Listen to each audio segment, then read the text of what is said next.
तो दोस्तों 3 साल के इंतजार के बाद फाइनली अब पुष्पा मूवी का सेकंड पार्ट रिलीज हो गया है, जिसने पहले ही दिन सभी बॉक्स ऑफिस रिकॉर्ड तोड़ दिए हैं। अल्लू अर्जुन की एक्टिंग ने इस फिल्म के पहले पार्ट को सुपरहिट बनाया था और इस बार उनकी परफॉर्मेंस ने इसके सीक्वल को ब्लॉकबस्टर बना दिया है। एक्शन और एंटरटेनमेंट से भरपूर ये मूवी पहले से भी ज्यादा बड़ी और इंटरेस्टिंग है। अगर आप इस फिल्म को अच्छी तरह समझना चाहते हैं तो ये वीडियो देखते रहिए। आज मैं पुष्पा 2 द रूल मूवी को शॉर्ट में एक्सप्लेन करूंगा, तो चलिए शुरू करते हैं।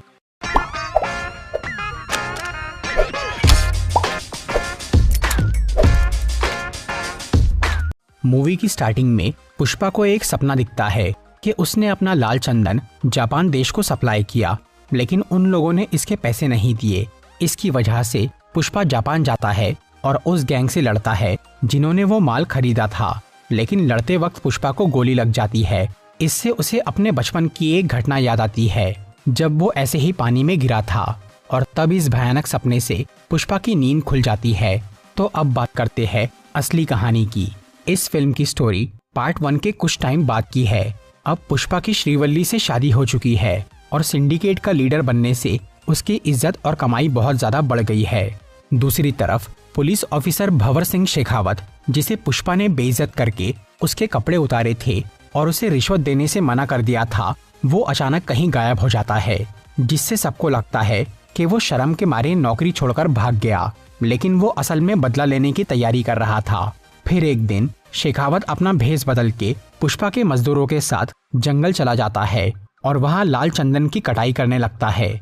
फिर जैसे ही सारा माल वहाँ जमा हो जाता है, तब शेखावत पूरी पुलिस फोर्स को वहाँ बुला के सभी मजदूरों को गिरफ्तार कर लेता है और वो माल जब्त कर लेता है। उधर पुष्पा को जैसे ही ये पता चलता है तो वो शेखावत की गैर मौजूदगी में पुलिस स्टेशन जाता है और वहाँ के सभी पुलिस वालों को पैसे देकर खरीद लेता है और अपने सभी मजदूरों को छुड़वा के अपना माल वापस ला लेता है। इसी बीच एक दिन MLA सिद्धप्पा नायडू, जो कि सिंडिकेट से ही मिला हुआ था, वो पुष्पा को आंध्र प्रदेश के CM से मिलवाने ले जाता है। जाते वक्त श्रीवल्ली पुष्पा को CM के साथ एक फोटो खिंचवाने बोलती है, पर CM इसके लिए मना कर देता है क्योंकि एक स्मगलर के साथ फोटो निकालने से उसकी इज्जत में दाग लग सकता था। इस बात से पुष्पा को बहुत बुरा लगता है कि वो अपनी बीवी की इच्छा पूरी नहीं कर पाया। तब वो नायडू को पूछता है कि अगर वो CM होता तो क्या वो उसके साथ फोटो निकालता, जिसके लिए वो हाँ कहता है। इसीलिए पुष्पा ये फैसला करता है कि अब वो किसी भी तरह सिद्धप्पा नायडू को आंध्र प्रदेश का CM बनाकर रहेगा, ताकि वो श्रीवल्ली के लिए वो फोटो ला सके। लेकिन इस काम के लिए बहुत सारे पैसों की जरूरत थी। तब पुष्पा नायडू को दिल्ली भेजता है और उसके जरिए सेंट्रल मिनिस्टर प्रताप रेड्डी से बात करता है। वो उसे 500 करोड़ रुपए देकर सिद्धप्पा को CM बनाने बोलता है, जिसके लिए प्रताप रेड्डी तैयार हो जाता है। पर फिलहाल पुष्पा के पास इतने पैसे नहीं थे, तो इसके लिए वो अपने धंधे को बढ़ाने का सोचता है और वो सिर्फ इंडिया में ही माल बेचने की बजाय उसे बाहर भी सप्लाई करने का फैसला करता है, जिसके लिए पुष्पा मालदीव्स देश जाकर हमीद नाम के एक इंटरनेशनल बायर से मिलता है और उसे 2000 टन लाल चंदन 5000 करोड़ रुपए में देने की डील करता है। ये सौदा होने के बाद अब पुष्पा का टारगेट था इतना सारा माल जमा करना। इसके लिए वो लाल चंदन बेचने वाले सभी स्मगलर को अपने सिंडिकेट में शामिल कर लेता है और मजदूरों को ज्यादा पैसे देकर काफी स्पीड में पेड़ कटवाना शुरू करता है और वो सारा माल अपने चित्तूर जिले में जमा करने लगता है। दूसरी तरफ मंगल सीनू, जो कि सिंडिकेट का पुराना लीडर था, उसे ये पता चलता है कि पुष्पा बहुत सारा माल जमा कर रहा है, जिससे सीनू और उसकी बीवी दक्षा को ये डाउट होता है कि पुष्पा कोई बड़ा काम करने वाला है। इसीलिए वो उसके रास्ते में टांग अड़ाने का सोचते हैं और वो भंवर सिंह शेखावत से हाथ मिला लेते हैं, क्योंकि इन दोनों ही पार्टी को पुष्पा से अपना बदला लेना था। तब एक दिन दक्षा शेखावत से मिलके उसे बताती है कि उनका एक पुराना आदमी बिच्चा रेड्डी अब सिंडिकेट का मेंबर बन गया है और वो पुष्पा को माल सप्लाई कर रहा है। दक्षा ये जानती थी कि बिच्चा रेड्डी अपना माल कहाँ से ले जाता है, इसीलिए वो शेखावत को बोलती है कि वो उसका माल जब्त करके बिच्चा को धमकाए, ताकि सिंडिकेट के बाकी लोग पुलिस से डरने लग जाए, जिसका फायदा उठाकर सीनू फिर से सबको अपने पक्ष में ले लेगा। इसलिए एक रात शेखावत उस जगह पर अपनी टीम लेकर खड़ा हो जाता है जहां से बिच्चा रेड्डी माल ले जाता था। फिर जैसे ही वो चंदन के ट्रक वहां से गुजरते हैं, तब पुलिस वाले उन्हें रोकते हैं और शेखावत वो ट्रक्स को जला देता है। इसके बाद शेखावत बिच्चा को पकड़ता है और वो उसे पुल से नीचे फेंककर मार देता है।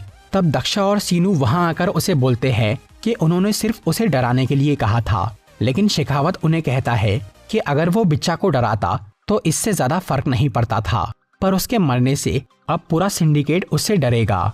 फिर जैसे ही बिच्चा रेड्डी की मौत की खबर फैलती है तो सच में सिंडिकेट के लोग शेखावत से डरने लग जाते हैं और वो सब मंगल सीनू को फिर से सिंडिकेट का लीडर बनाने की बात करते हैं ताकि पुष्पा और शेखावत के झगड़े में उनकी जान न जाए। और इस हादसे के लिए सब लोग एमएलए नायडू को दोषी ठहराते हैं क्योंकि उसी ने पुष्पा को सिंडिकेट का लीडर बनाया था। इसीलिए नायडू जाकर शेखावत से मिलता है और इस मैटर को शांति से सॉल्व करने की बात करता है। लेकिन भंवर सिंह को बहुत गुस्सा चला था, वो पैसे लेकर भी शांत नहीं हो रहा था। इसीलिए नायडू बोलता है कि अगर वो पुष्पा से उसे सॉरी बुलवा दे तो क्या वो उसे माफ कर देगा। तो शेखावत इसके लिए राजी हो जाता है और फिर वो एक बहुत बड़ी पार्टी रखता है ताकि वो सबके सामने पुष्पा को नीचा दिखा सके। उधर सिंडिकेट के सभी मेंबर्स पुष्पा पे ये दबाव डालते हैं कि वो शेखावत से माफी मांग ले। फिर जिस दिन वो पार्टी रहती है तब पुष्पा बहुत पी लेता है और सबकी बातों में आकर शेखावत के पास जाता है और उसे सॉरी बोल देता है। इससे शेखावत और बाकी सब लोग बहुत खुश होते हैं कि उन्होंने पुष्पा राज को झुका दिया। लेकिन सॉरी बोलने के बाद घर जाते वक्त पुष्पा को होश आता है और उसे ये महसूस होता है कि उसने बहुत बड़ी गलती कर दी। इसीलिए वो दोबारा उस पार्टी में जाता है और शेखावत को एक स्विमिंग पूल में गिराकर वहां टॉयलेट कर देता है। इसकी वजह से शेखावत बहुत भड़क जाता है और पुष्पा को मारने की कोशिश करता है। तब सब लोग उसे शांत करते हैं। फिर शेखावत पुष्पा को बोलता है कि अब वो उसे मारेगा नहीं, बल्कि वो उसका सारा माल जब्त करके उसे कंगाल कर देगा। इस पे पुष्पा भी उसे चैलेंज करके बोलता है कि अगले सोमवार को उसका 2000 टन माल चेन्नई जाने वाला है। अगर उसने एक भी लकड़ा पकड़ लिया तो वो खुद सिंडिकेट छोड़ के फिर से मजदूर बन जाएगा। फिर जब सोमवार का दिन आता है तब शेखावत अपनी पूरी पुलिस की फौज लेकर हर चेक पोस्ट की घेराबंदी कर देता है और वहाँ उन ट्रक्स के आने का इंतजार करता है। लेकिन जब वो माल वहाँ से नहीं गुजरता तब उन्हें डाउट होता है और वो नदी में देखते हैं जिसके अंदर पानी नहीं था क्योंकि पुष्पा ने नदी को खाली करा दिया था और वो वहाँ से अपने ट्रक भेज रहा था। शेखावत को जैसे ही ये समझ में आता है तो वो अपनी टीम को नदी के रास्ते भेजकर उन ट्रक्स को पकड़ने बोलता है, लेकिन पुष्पा के साथी उनका रास्ता रोक देते हैं। तब शेखावत खुद अकेला किसी तरह उन ट्रक्स के सामने पहुंच जाता है और वो उन पे हमला करके पूरा माल पकड़ लेता है। फिर वो सीनू और दक्षा को वहां बुलाकर सेलिब्रेट करता है और मीडिया को बताता है कि उसने पुष्पा का 2000 टन माल पकड़ लिया है। पर तभी सीनू उसे बोलता है कि वो असली माल नहीं है बल्कि एक दूसरा सस्ता लकड़ा है जो कि लाल चंदन जैसा ही दिखता है। फिर पुलिस वालों को एक बैलगाड़ी मिलती है जो कि वो माल पकड़ते वक्त बीच में आई थी। शेखावत जब उसे चेक करता है तो उसे पता चलता है कि वो बैलगाड़ी लाल चंदन से बनी है। मतलब पुष्पा ने असली माल को बैलगाड़ियों का रूप देकर उसे चेन्नई भेजा था और वो ट्रक्स में नकली माल भर के पुलिस का ध्यान भटकाया था। तभी पुष्पा वो पुलिस स्टेशन के सामने आता है और शेखावत का मजाक उड़ाता है। फिर वो उस बैलगाड़ी को बॉम्ब से तबाह कर देता है ताकि पुलिस को एक भी टुकड़ा ना मिले। इस सब के बीच एक दिन काली माँ की बहुत बड़ी पूजा होती है जहाँ पुष्पा के परिवार वाले और दोस्त सब लोग जमा होते हैं। वहाँ अचानक सबको पता चलता है कि श्रीवल्ली प्रेग्नेंट है। ये सुनकर पुष्पा माँ काली का रूप लेता है और पूजा में नाच के अपने लिए एक बेटी की प्रार्थना करता है। क्योंकि पुष्पा का कोई सरनेम नहीं था इसीलिए वो चाहता था कि उसे एक बेटी हो ताकि शादी के बाद उसे नया नाम मिल सके। तभी वहाँ पूजा के बाद कुछ गुंडे मिलके पुष्पा के सौतेले भाई मोहन की बेटी को छेड़ते हैं जिसकी वजह से पुष्पा उन सबको बहुत मारता है। लेकिन इसके बावजूद भी मोहन इससे खुश नहीं होता और वो पुष्पा को अपने परिवार से दूर रहने बोलता है।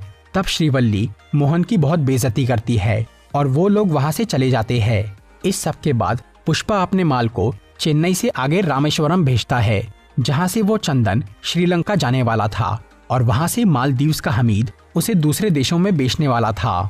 वो 2000 टन माल कहाँ है ये बात सिर्फ जक्का रेड्डी ही जानता था। इसीलिए जब जक्का रामेश्वरम जाता है तब शेखावत अपना एक आदमी उसके पीछे भेज के ये पता लगा लेता है कि वो माल कहाँ है। फिर शेखावत बहुत सारे पुलिस वालों के साथ रामेश्वरम के समुद्री तट पर चला जाता है और वहाँ वो लोग बोट्स के अंदर माल ढूंढने लगते हैं जो कि उन्हें नहीं मिलता क्योंकि वो चंदन से बनी हुई बैलगाड़ियाँ नाव के अंदर नहीं बल्कि उसके नीचे पानी में रखी थी और रस्सी से बंधी थी।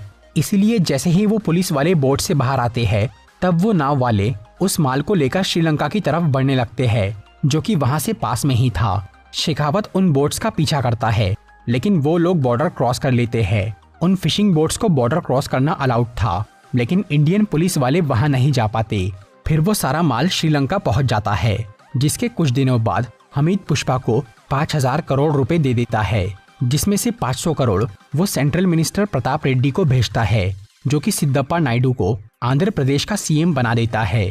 फिर नायडू सीएम बनने के बाद तुरंत पुष्पा के घर जाकर उससे मिलता है और उसके पूरे परिवार के साथ फोटो खिंचवाता है। दूसरी तरफ शेखावत अपनी हार से बहुत परेशान हो गया था और अब जल्द ही मीडिया को ये पता चलने वाला था कि पुलिस ने जो माल पकड़ा था वो सब नकली है। इस बदनामी से शेखावत काफी डर जाता है और वो इस राज के खुलने से पहले ही वो नकली माल को जलाने का फैसला करता है। लेकिन उसे ये लगता है कि अगर उसने ऐसे ही वो लकड़ियों को जला दिया तो लोग समझ जाएंगे कि ये काम खुद पुलिस ने किया है। इसलिए शेखावत वो नकली चंदन के गोडाउन में आग लगाता है और खुद भी उसके साथ जल के आत्महत्या कर लेता है, क्योंकि अब वो और ज्यादा बेइज्जती नहीं सह सकता था। इसीलिए वो पुष्पा से हार मान के मर जाता है। उधर पुष्पा के घर में सब सही चल रहा था, लेकिन फिर एक दिन अचानक उसके भाई मोहन की बेटी कावेरी को कुछ गुंडे किडनैप कर लेते हैं और वो मोहन से 2 करोड़ रुपए की मांग करते हैं। ये वही गुंडे थे जिन्होंने पूजा के दिन कावेरी को छेड़ा था और पुष्पा ने उन्हें मारा था। इसीलिए अब वो अपना बदला लेने के लिए कावेरी को किडनैप कर लेते हैं, क्योंकि उन्हें ये मालूम था कि मोहन पुष्पा का भाई है। इसीलिए उसकी बेटी को उठाने से पुष्पा उनके सामने जरूर आएगा। फिर मोहन की बीवी पुष्पा के घर जाकर उससे मदद मांगती है। तब पुष्पा पूरे शहर की नाकाबंदी कर देता है और वो अपने आदमियों को सभी जगह कावेरी को ढूंढने बोलता है। इसके साथ ही वो टीवी पर लाइव आकर उन गुंडों को धमकी देता है कि अगर उस लड़की को कुछ हुआ तो वो उन्हें छोड़ेगा नहीं। इसी दौरान प्रताप रेड्डी जाकर सीएम नायडू से मिलता है और उसे कहता है कि वो पुष्पा को ये सब रोकने बोले, क्योंकि उन गुंडों का लीडर उसका भतीजा बुग्गा रेड्डी है। ये सुनकर नायडू काफी डर जाता है, क्योंकि प्रताप रेड्डी बहुत खतरनाक आदमी था और उसके भतीजे को कुछ भी होने से सीएम और सिंडिकेट मुश्किल में पड़ सकते थे। इसीलिए नायडू पुष्पा को कॉल करके उसे बुग्गा का पीछा छोड़ने बोलता है, लेकिन पुष्पा ये बात नहीं मानता और वो बुग्गा के बताए हुए एड्रेस पर पैसे लेकर अकेला पहुंच जाता है। वहां उन सब गुंडों ने पुष्पा को मारने का प्लान बनाया था, इसीलिए वो पैसे लेकर भी पुष्पा के हाथ पैर बांध देते हैं और उसे पीटना चालू करते हैं। इसके अलावा वो कावेरी के साथ भी बुरा सलूक करते हैं। तब पुष्पा हाथ पैर बंधे होने के बावजूद भी उन सबको मारना शुरू करता है। फिर वो अपनी रस्सी काट के सभी गुंडों को खत्म कर देता है। आखिर में वो बुग्गा को मारने ही वाला था, पर तब केशव और बुग्गा का बाप वहां आकर पुष्पा को रोकने की कोशिश करता है, लेकिन फिर भी वो उसे मार डालता है। तब बुग्गा का बाप गुस्से में कावेरी को वहां से ले जाने लगता है, इसीलिए पुष्पा उसे भी मार देता है और कावेरी को बचा लेता है, जिसकी वजह से अब मोहन का दिल पिघल जाता है और वो पुष्पा को अपना भाई मान लेता है, क्योंकि उसने अपनी भतीजी के लिए इतनी बड़ी जंग लड़ ली थी। फिर कुछ दिन बाद कावेरी की शादी तय होती है और मोहन उसकी शादी का कार्ड लेकर सबसे पहले पुष्पा के घर आता है, लेकिन पुष्पा उससे मिलने नहीं आता। तब मोहन उसकी माँ से माफी मांगता है और बोलता है कि अगर वो लोग उस शादी में नहीं आए तो वो शादी नहीं होगी। फिर मोहन वहाँ से चला जाता है और श्रीवल्ली वो शादी का कार्ड पुष्पा को दिखाती है, जहाँ परिवार के लोगों में पुष्पा के घर वालों का भी नाम शामिल था। ये देखकर पुष्पा का भी दिल पिघल जाता है और वो मोहन को माफ कर देता है। इसके बाद शादी का दिन आता है, जिसमें पुष्पा और उसके घर के सब लोग जाते हैं और पूरा परिवार एक हो जाता है। दूसरी तरफ प्रताप रेड्डी के घर में उसके भाई और भतीजे की शोक सभा चल रही थी, जहां सिंडिकेट के कई लोग और पुष्पा के सभी दुश्मन आए थे। वहां जॉली रेड्डी भी जाता है, जिसे पिछले पार्ट में पुष्पा ने पीटकर बहुत घायल कर दिया था। जॉली अब थोड़ा ठीक हो गया था, इसीलिए वो पुष्पा से बदला लेने के लिए प्रताप रेड्डी से मिल जाता है। इसके अलावा प्रताप रेड्डी ने एक नए आदमी से हाथ मिला लिया था, जो कि कावेरी की शादी में गिफ्ट के रूप में एक बॉम्ब भेजता है और उससे दूर खड़े होकर ब्लास्ट कर देता है। यह आदमी शेखावत भी हो सकता है, जो कि अब तक मरा नहीं हो, या फिर पुष्पा का कोई और दुश्मन। उस बॉम्ब ब्लास्ट में शायद पुष्पा के परिवार वाले मर जाएंगे और वो अकेला जिंदा बच जाएगा, क्योंकि अब इस मूवी का तीसरा पार्ट आने वाला है, पुष्पा 3 द रैम्पेज, जिसमें पुष्पा अपने परिवार वालों की मौत का बदला लेगा। तो दोस्तों, ये था पुष्पा 2 मूवी का एक्सप्लेनेशन। अगर आपको ये वीडियो अच्छी लगी हो तो इसे लाइक और शेयर ज़रूर करिए और ऐसी ही इंटरेस्टिंग वीडियोस देखने के लिए सब्सक्राइब कीजिए हमारा चैनल और इस बेल आइकन को दबाइए ताकि आपको हमारी वीडियोस सही टाइम पर मिल सके।